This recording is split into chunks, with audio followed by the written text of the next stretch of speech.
কীভাবে খুব সহজেই এমসিডাব্লিউতে একটি অ্যাকাউন্ট খুলবেন এবং কীভাবে ভেরিফাই করবেন আজকের এই ভিডিওতে সেটাই দেখাবো। তো অ্যাকাউন্টটি করার জন্য প্রথমেই আপনাকে এই ভিডিওর ডেসক্রিপশন বক্সে এবং ফার্স্ট কমেন্টে এমসিডাব্লিউ লিঙ্কটি দেওয়া থাকবে, সেই লিঙ্কে ক্লিক করবেন। লিঙ্কে ক্লিক করার পর আপনাদের সামনে এমন একটি ইন্টারফেস আসবে। তো যেহেতু আমরা নতুন অ্যাকাউন্ট করবো তাই এখান থেকে সাইন আপ এখানে ক্লিক করে দেব। সাইন আপে ক্লিক করার পর আমাদের সামনে এমন একটি ইন্টারফেস আসবে।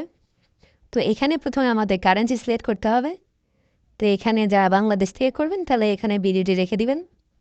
তারপরে ব্যবহারকারীর নাম, এখানে আপনি আপনার নামটি লিখে দেবেন, ইউজার নেমটি দিয়ে দেবেন।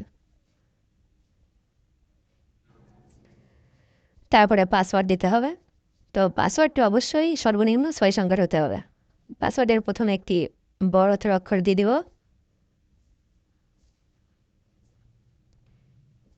তারপর 2টি সংখ্যা দিয়ে দেব। তারপরে ফোন নম্বর দিতে হবে। তো ফোন নম্বরের এখানে আপনি আপনার শূন্য বাদ দিয়ে না মোবাইল নাম্বারটা এখানে দিয়ে দেবেন।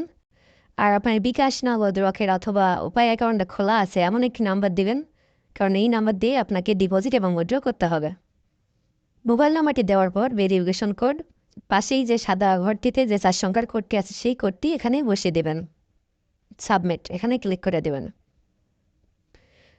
তো দেখেন এরকম যদি লেখা আসে তাহলে আমাদের এই ব্যবহারকারীটার নাম এখানে লেখা আছে ব্যবহারকারী বিদ্যমান, অর্থাৎ এই নামে এই অ্যাকাউন্টটি আগে খোলা আছে।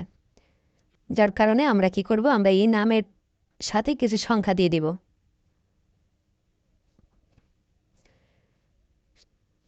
তারপরে নতুন করে আবার এই ভেরিফিকেশন কোডটি এখানে বসিয়ে দিব।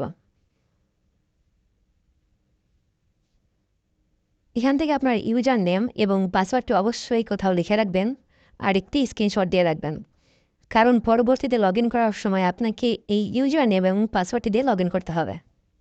তারপরে সাবমিট এখানে ক্লিক করে দিবেন, তাহলে আপনার অ্যাকাউন্টটি খোলা হয়ে যাবে।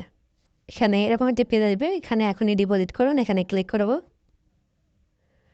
তো আমরা এখন ডিপোজিট করব না, আমরা আগে আমাদের অ্যাকাউন্টটি ভেরিফাই করব। অ্যাকাউন্টটি ভেরিফাই করার জন্য মাই অ্যাকাউন্ট এখানে ক্লিক করে দিব। এখান থেকে ব্যক্তিগত তথ্য এখানে ক্লিক করে দিব। এমন একটি পেজ আসবে। তো এখানে আমাদের সম্পূর্ণ নাম দিতে হবে, জন্ম তারিখ, মোবাইল নম্বর, ইমেল। তো এখান থেকে আমরা ফার্স্টে আমাদের ফোন নাম্বার যাচাই করা হয়নি এখানে ক্লিক করে দিব। এখানে আমাদের নাম্বারটি দেওয়া থাকবে, যাচাইকরণ কোড পাঠান এখানে ক্লিক করে দিব। এখানে আমরা যে নাম্বারটি ব্যবহার করে অ্যাকাউন্ট খুলেছি সেই নাম্বারে একটি ভেরিফিকেশন কোড আসবে, সেই কোডটি এখানে দিয়ে দিতে হবে।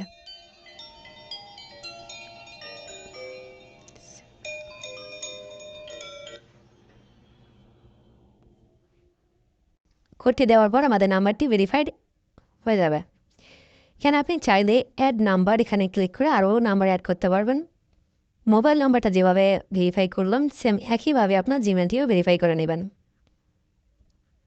সম্পূর্ণ নাম এখানে ক্লিক করবেন, তার জন্য অ্যাড এখানে ক্লিক করবেন। এখানে আপনার নামটা লিখে দিবেন। আপনার নামটি লেখা হয়ে গেলে সাবমিট এখানে ক্লিক করে দেবেন। তারপর আপনার জন্ম তারিখ অ্যাড করে দেবেন।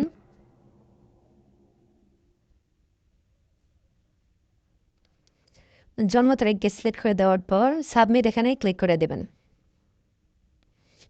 অ্যাকাউন্ট খোলা এবং ভেরিফাই কমপ্লিট। এখন আমরা দেখিনি অ্যাকাউন্টে ডিপোজিট করব কীভাবে। এখানে ডিপোজিট এই অপশনে ক্লিক করে দিব। এখানে আপনি বিকাশ, নগদ, রকেট এছাড়াও আরও কয়েকটি মাধ্যমে ডিপোজিট করতে পারবেন। আপনি যে ওয়ালেটের মাধ্যমে ডিপোজিট করতে চান তা এখানে সিলেক্ট করবেন। আমি বিকাশের মাধ্যমে ডিপোজিট করে দেখিয়ে দেব, তাই আমি এখান থেকে বিকাশ সিলেক্ট করলাম। একটু নিচে আসবেন, নিচে আসার পরে আপনি কত টাকা ডিপোজিট করতে চান তা এখানে সিলেক্ট করবেন। আমি 1000 টাকা ডিপোজিট করব, তাই আমি এখানে 1000 সিলেক্ট করলাম। তারপরে সাবমিট এখানে ক্লিক করে দেব। তো এমন একটি ইন্টারফেস আসবে। তো এখানে তারা একটি এদের নাম্বার দিবে, আমাদের সেই নাম্বারে টাকা ক্যাশ আউট করতে হবে। তার জন্য নাম্বারটি কপি করে নিব। নাম্বারটি কপি করে নেওয়ার পর আপনার বিকাশ অ্যাপসে গিয়ে তাদের দেওয়া সেই এজেন্ট নাম্বারে টাকা ক্যাশ আউট করবেন। ক্যাশ আউট কমপ্লিট হওয়ার পর উপরে এরকম একটি ট্রানজ্যাকশন আইডি দেখতে পাবেন, এই ট্রানজ্যাকশন আইডি কপি করে নেবেন আর এই পেজটির একটা স্ক্রিনশট নিয়ে রাখবেন। তারপর আপনার এনসিডাব্লিউ অ্যাকাউন্টে চলে আসবেন।